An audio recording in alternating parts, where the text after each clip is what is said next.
तो इस वक्त की बड़ी खबर रुपए को लेकर आ रही है। रिकॉर्ड स्तर तक रुपया गिर गया है। ट्रम्प टैरिफ का एक बड़ा असर देखने को मिला है, जिसकी वजह से अब जो है रुपया एशिया की सबसे कमजोर करेंसी बन गया है।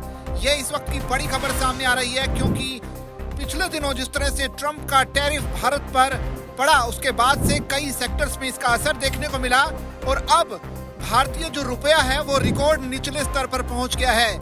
इसका मतलब साफ सा ये हुआ कि निवेशकों में घबराहट भी देखने को मिल रही है। तो आपको बता दें कि अमेरिकी डॉलर के मुकाबले भारतीय रुपया अब रिकॉर्ड निचले स्तर पर पहुंच गया है, जो कि 87.96 रुपए पर था। ये गिरावट अमेरिकी टैरिफ के भारी दबाव के कारण हुई है, जिससे निवेशकों में अब घबराहट भी देखी जा रही है।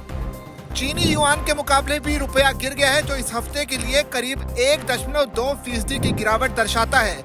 पिछले 4 महीनों में युआन के मुकाबले रुपया लगभग 6% गिर चुका है। ट्रम्प टैरिफ तनाव का असर रुपए पर अब साफ तौर पर देखने को मिल रहा है। आपको बता दें कि पिछले दिनों अमेरिका की तरफ से अतिरिक्त 25% टैरिफ भारत पर लगाया गया, जिसकी वजह से भारत का जो निर्यात है, जो अमेरिका में जा रहा है सामान, उस पर अब कुल मिलाकर 50% टैरिफ है और इसी की वजह से भारी दबाव बन रहा था। निवेशकों की घबराहट थी और हाल ही में अमेरिका ने जो भारत पर 25% एक्स्ट्रा टैरिफ लगाया था, उससे भारत का कुल टैरिफ बढ़कर 50% हो गया था, जिससे बाजार में भी तीखी प्रतिक्रियाएं देखने को मिल रही थी।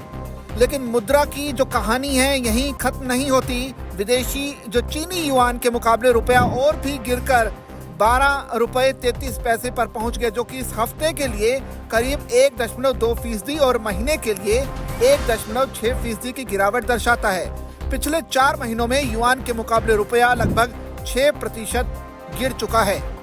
तो ये एक बड़ी खबर सामने आ रही है, क्योंकि अब तक जब भी रुपये का जो स्तर है अमेरिका की डॉलर के मुकाबले गिरता रहा है, तो लगातार उस पर सियासत भी होती रही है। जब बीजेपी जो है विपक्ष में बैठती थी, तब इसमें खूब बड़े मुद्दे इसे बनाया जाता था। लेकिन अब जबकि देश के प्रधानमंत्री नरेंद्र मोदी है, अब जो रुपए की हालत हुई है, उस पर निश्चित तौर पर विपक्षी दल सरकार को घेरेंगे ही और इसका असर भी आने वाले वक्त में हमें देखने को मिलेगा। कांग्रेस और समेत तमाम विपक्षी दलों की इस खबर पर क्या रिएक्शन होगा, उस पर भी हमारी निगाहें बनी होंगी। बाकी आपको क्या लगता है कि रुपए की इस गिरावट के पीछे असली कारण क्या है? आप कमेंट करके अपनी राय जरूर दीजिए और जागरण बिजनेस के साथ बने रहिए।